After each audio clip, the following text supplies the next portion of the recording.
Let's talk about conformational stability and how this relates to protein folding and denaturation. So first, let's review a couple of terms just to make sure we're all on the same page. And first, we'll start out with the term conformation. And the term conformation just refers to a protein's folded 3D structure, or in other words, the active form of a protein. And next we can review what the term denatured means when you're talking about proteins. And denatured proteins just refer to proteins that have become unfolded or inactive. So all conformational stability is really talking about are the various forces that help to keep a protein folded in the right way.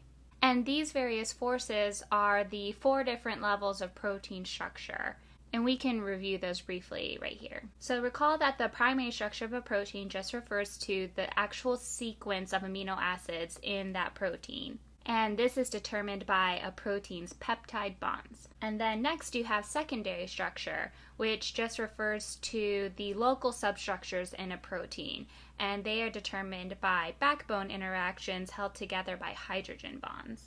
Then you have tertiary structure, which just talks about the overall 3D structure of a single protein molecule. And this is described by distant interactions between groups within a single protein. And these interactions are stabilized by van der Waals interactions, hydrophobic packing, and disulfide bonding, in addition to the same hydrogen bonding that helps to determine secondary structure. And then quaternary structure just describes the different interactions between individual protein subunits. So you have the folded up proteins that then come together to assemble the completed overall protein. And the interaction of these different protein subunits are stabilized by the same kinds of bonds that help to determine tertiary structure. So all of these levels of protein structure help to stabilize the folded up active conformation of a protein. So why is it so important to know about the different levels of protein structure and how they contribute to conformational stability? Well, like I said, a protein is only functional when they are in their proper conformation, in their proper 3D form. And an improperly folded or degraded, denatured protein is inactive. So in addition to the 4 levels of protein structure that I just reviewed, there is also another force that helps to stabilize a protein's conformation, and that force is called the solvation shell. Now, the solvation shell is just a fancy way of describing the layer of solvent that is surrounding a protein. So say I have a protein who has all these exterior residues that are overall positively charged. And picture this protein in the watery environment of the interior of one of our cells. Then the solvation shell is going to be the layer of water right next to this protein molecule. And remember that water is a polar molecule, so you have the electronegative oxygen atom with a predominantly negative charge, leaving a positive charge over next to the hydrogen atoms. The same is true for each of these water molecules.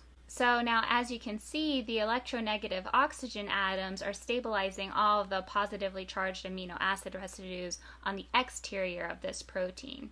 So as you can see, the conformational stability of a protein depends not only on all of these interactions that contribute to primary, secondary, tertiary, and quaternary structure, but also what sort of environment that protein is in. And all of these interactions are very crucial for keeping a protein folded properly so that it can do its job. Now, what happens when things go wrong? How does a protein become unfolded and thus inactive?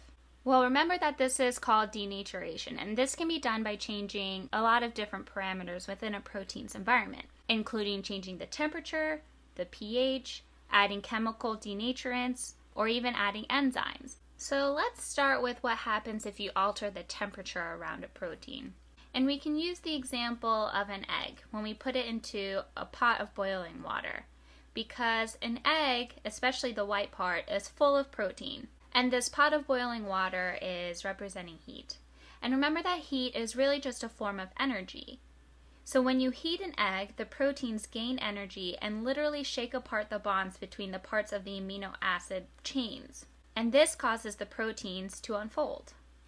So increased temperature destroys the secondary, tertiary, and quaternary structure of a protein.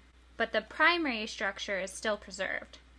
So the takeaway point is that when you change the temperature of a protein by heating it up, You destroy all of the different levels of protein structure except for the primary structure. So now let's say you were to take an egg and then add vinegar, which is really just an acid. The acid in the vinegar will break all the ionic bonds that contribute to tertiary and quaternary structure. So the takeaway point when you change the pH surrounding a protein is that you have disruption of ionic bonds. And if we think about this a little bit more deeply, it kind of makes sense because ionic bonds are dependent upon the interaction of positive and negative charges. So when you add either an acid or a base, which in the case of an acid is just like adding a bunch of positive charges, you kind of disrupt the balance between all of these interactions between the positive and negative charges within the protein. So now let's look at how chemicals denature proteins. Chemical denaturants often disrupt the hydrogen bonding within a protein. And remember that hydrogen bonds contribute to secondary, tertiary, all the way up to quaternary structure. So all of these levels of protein structure will be disrupted if you add a chemical denaturant. So let's take our same example of a protein with an egg. And say if you were 21 years or older, you got your hands on some alcohol and you added this to the egg. Then all of the hydrogen bonds will be broken up, leaving you with just linear polypeptide chains. And then finally, let's take our hard-boiled egg from the temperature example and let's eat it. So here's my beautiful drawing of a person representing you eating this hard-boiled egg. Once the egg enters our digestive tract, we have enzymes that break down the already denatured proteins in the egg even further. They take the linear polypeptide chain, whose primary structure is still intact, and they break the bonds between the individual amino acids, the peptide bonds, so that we can absorb these amino acids from our intestines into our bloodstream, and then we can use them as building blocks for our own protein synthesis. And that's how enzymes can alter a protein's primary structure, and thus the protein's overall conformational stability. So what did we learn? Well, we learned that the conformational stability refers to all of the forces that keep a protein properly folded in its active form. And this includes all of the different levels of protein structure as well as the solvation shell.